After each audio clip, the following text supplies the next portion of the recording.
পৰৱৰ্তী বাতৰিলৈ আহিছোঁ। ৰহমৰীয়াত ভাৰতীয় জনতা পাৰ্টিত প্ৰায় 40 জন লোকে যোগদান কৰে।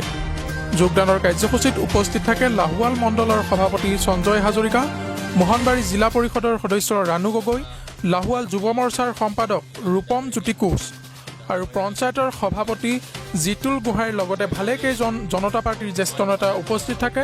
আৰু আমি এই মুহূৰ্তত খবৰ টেক্সৰ দৰ্শকসকলক তাৰ কিছু দৃশ্যাংশৰ লগতে যুৱ মৰ্চাৰ সম্পাদক ৰূপম জ্যোতি কোচৰ কিছু মন্তব্য শুনাব বিচাৰিছোঁ।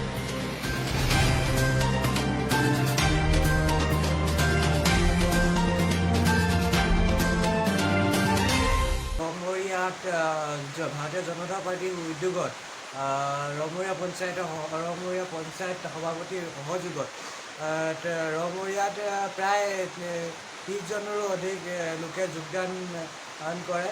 নীতি আদৰ্শৰ প্ৰতি আকৰ্ষিত হৈ তেওঁলোক যোগদানত অংশগ্ৰহণ কৰে।